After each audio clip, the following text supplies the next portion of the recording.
This channel does not promote any violent, harmful, or illegal activities. All content provided by this channel is meant for an educational purpose only.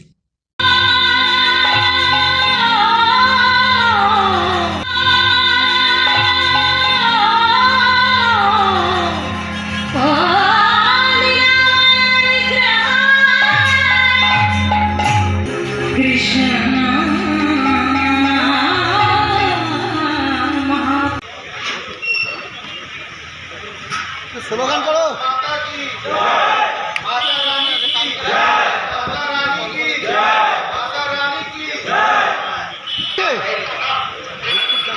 ভালো হয়, সন্ধ্যাবেলা সূর্য অস্ত যাচ্ছে।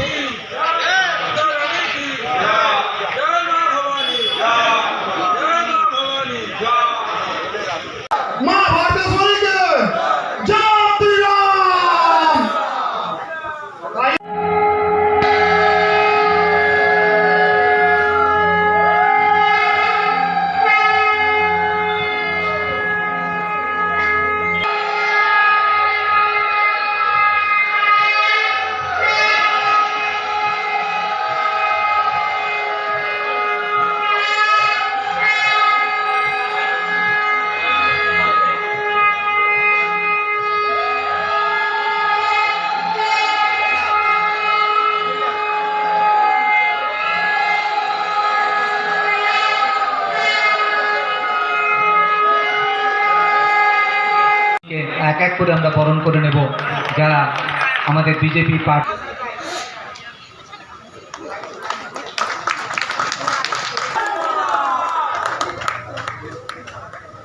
সোমনাথ ধারা, আপনারা সামনের দিকে মুখ করে, সব সামনের দিকে মুখ করে দাঁড়িয়ে, সামনের দিকে দাঁড়িয়ে, হ্যাঁ, ফটোগ্রাফারের ছবি নিতে সুবিধা হবে। জয় শ্রীরাম। শান্তনু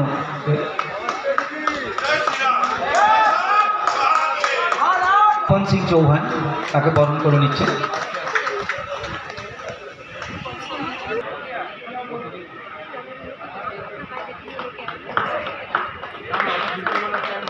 অনুরিত সরকার মহাশয়কে ফুল ও জাতীয় আমাদের দলীয় উত্তরীয় দিয়ে বরণ করে নিচ্ছেন। জয় শ্রীরাম। এবং যারা আজকে গোটা পশ্চিমবাংলা জুড়ে যে মায়ের আশীর্বাদ আমাদের কৃপায় হয়েছে ভাবে জনগণই বলে তার জন্য মায়ের জাগরণের অনুষ্ঠান চলছে এবং অনুষ্ঠান প্রত্যেক দিন আমরা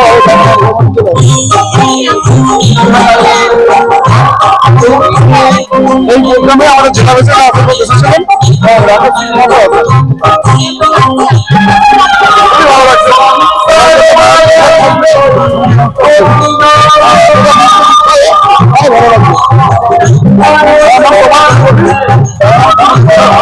আমি যত বলবো তত কম। ঠিক আছে, আমাদের এটা অর্গানাইজ করা হয়েছিল ভারতীয় জনতা যুব মোর্চার পক্ষ থেকে, আমাদের নেতা তমাল সেনাপতি নেতৃত্বে করা হয়েছিল।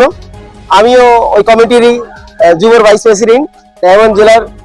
আর এখানে করা হয়েছিল, এখানে আমরা হরিনাম কীর্তন করেছিলাম সকাল 10টা থেকে 1টা অবধি হরিনাম কীর্তন করেছিলাম 10টা থেকে 1টা অবধি। তারপরে সম্মান সমারোহ করা হলো। ওইটা করে নেওয়ার পরে আমরা মাতা রানী জাগরণটা করছি, প্লাস আমরা ভোগ বিতরণ করছি এখানে। আর এত বড় প্রোগ্রাম, আমাদের নতুন সরকার গঠন হওয়ার পরে এত সুন্দর একটা জাগরণের প্রোগ্রাম, কি বলবেন?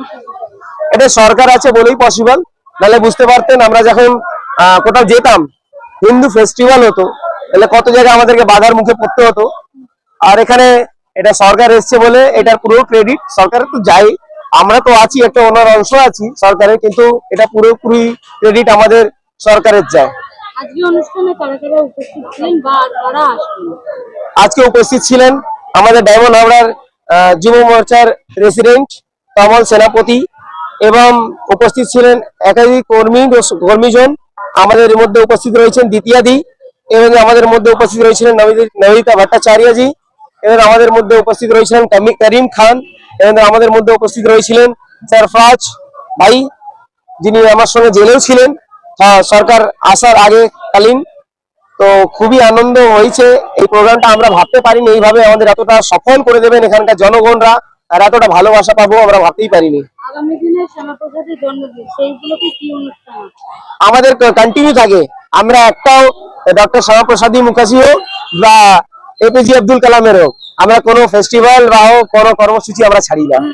আমরা ভারতীয় জনতা পার্টি করি, আমাদের নেশন ফার্স্ট, মানুষ ফার্স্ট, আমাদের কালচার ফার্স্ট, আমাদের জন্য সংস্কৃতি ফার্স্ট। আপনার নামটা? আমার নাম রবি দাস।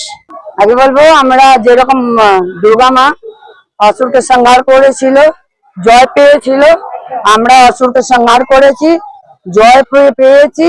ওই জন্য মাকে রেখে আমরা প্রথম অনুষ্ঠান চালু করেছি। আর এবার যত বাধা পড়বে ততই আমরা জয় করব। অত বড় অসুর সংহার করেছি, এর আগে তো আর বলা নেই। এর আগে যত অসুর আসবে ততকে আমরা সংহার করব। আর প্রোগ্রাম কেমন চলছে? চলছে, আপনি তো দেখছেন, আমরা তো সকাল থেকেই দেখছেন এরকম চলছে। আমরা সত্যি এরকম কামনা করিনি কি অত আমাদের ভালো যাবে, কিন্তু মানুষ এখন জেগে গেছে, মানুষ হেল্প করছে। কিন্তু এর মধ্যে সবাই বিজেপি, কেউ চোর না। বিজেপি যে বললেন, অনেকে কিন্তু নতুন তৃণমূলের যারা আছে তারা 4 তারিখের পর অনেকে জয়েন করার চেষ্টা করছেন, তাদের উদ্দেশ্যে কি বলবেন? তাদেরকে বলবো আমাদের রাজ্য সভাপতি ইনকোয়ারি করুক, আর না করলে আমরা ধর্নায় বসবো। এটাও চোরকে ঢুকতে দেব না। কেন আমি একা, আপনারা তো জানেন, আপনারা তো সব জায়গায় দেখেছেন, আমি একা পুরো বাঙালি লড়াই দিয়েছি। আর এবার অসুর ঢুকবে, আমি অসুরকে কোনোদিন ক্ষমা করব না, আর কোনোদিন ঢুকতে দেব না। কেউ আমার পাশে না দাঁড়ালে আমি একা লড়াই দেবো, অসুরকে সংহার করবো। সামনে কাউন্সিলর ভোট, সেই নিয়ে কি ভাবনা চিন্তা আছে? ওটা অত ভাবিনি, কাউন্সিলর যারা হবে তারা ভাববে। আমরা একটা কর্মী আছি, 2014 থেকে লড়াই দিচ্ছি। এর আগে যত লড়াই দেওয়ার থাকবে তত আমি দেব। আমার যত সাহস চলবে, আমি হার মানবো না, কোনোদিন হার মানবো না। আপনার নামটা? আমার নাম রিঙ্কু সিং, সাধারণ কর্মী। আপনারা সবাই দেখতে পাচ্ছেন সনাতনীদের মেলবন্ধন চলছে। মা কালী, মা আমাদের মা দুর্গা, সবসময় আমরা পুজো করি, সেই শক্তি নিয়ে আজকে আমাদের এত বড় পথ চলা হয়েছে। আজকের দিনে আরো বড় পথ চলা আছে, মানুষের প্রতি দায়বদ্ধ আমরা। এবং সনাতনীদের যে একদম এক সূত্রে বাঁধার যে আজকে জাগরণ, জয় মাতা দি, তাকে স্মরণ করে প্রোগ্রাম চলছে। মাতাদির কথা যখন এলো, সামনেই দুর্গাপুজো আসছে, সেই উদ্দেশ্যে কি বলবেন? দুর্গাপুজোতে এবারে অ্যাটলিস্ট আমাদের সেই আশা করছি যে আমাদের বাধাপ্রাপ্ত হতে হবে না। আমাদের সিএম অনেকগুলো কর্মসূচি আমাদের জন্য আনছে, এবং সিএম যেভাবে লড়াই দিয়েছেন, উনি তো সংগঠনের জন্য লড়াই করে আজকে সিএম। সুতরাং আমাদের সকলের আস্থা আছে এই সরকারের প্রতি যে সবার সাথে ন্যায় হবে। মানুষের উদ্দেশ্যে কি বার্তা দেবেন? মানুষের উদ্দেশ্যে হলো, ভারতীয় জনতা পার্টি সারা জীবন সেবামূলক কাজ করেছে, পরিষেবা দিয়েছে, আসছে দিনেও পরিষেবা দেবে। সে ধর্ম রক্ষার ক্ষেত্রে হোক, আর মানুষকে ঘরে ঘরে পৌঁছে দেওয়ার ক্ষেত্রে হোক, সর্বত্র আছে। তাই সকলে ভালো থাকবেন, সুস্থ থাকবেন। দিতয়া কর, দক্ষিণ কলকাতা জেলার মহিলা মোর্চার সভানেত্রী। हमारे टीम के जितने भी मेंबर हैं, 350-400 मेंबर है, जब इन्होंने टीएमसी के अगेंस्ट में फाइट किया तो इनको बहुत ज्यादा ही प्रॉब्लम फेस करना पड़ा। टीएमसी के टाइम में हमारे जो बंदे लोग जब पुलिस के पास जाते थे तो पुलिस का भी हमारे बंदों को सपोर्ट नहीं मिलता था, ठीक है, हमारे बंदों को सपोर्ट नहीं मिलता था। और टीएमसी का इतना ज्यादा अत्याचार था कि पुलिस टीएमसी को अपना चैनल पार्टनर, जैसे लोग बिजनेस में बिजनेस पार्टनर बनाते हैं, इनको अपना चैनल पार्टनर बना के हमारे बीजेपी के जो अच्छे कर्मी हैं, जो निस्वार्थ भाव से बीजेपी को अपने दिल से जाते हैं, उसके लिए रात दिन लगे हुए थे कि बीजेपी की गवर्नमेंट बन जाए, फिर भी पुलिसों ने इनका कोई भी सपोर्ट नहीं किया। हमारे बंदों ने अपनी जान की बाजी लगा के बीजेपी की पार्टी को की है। आने वाले टाइम में मेरा नाम राज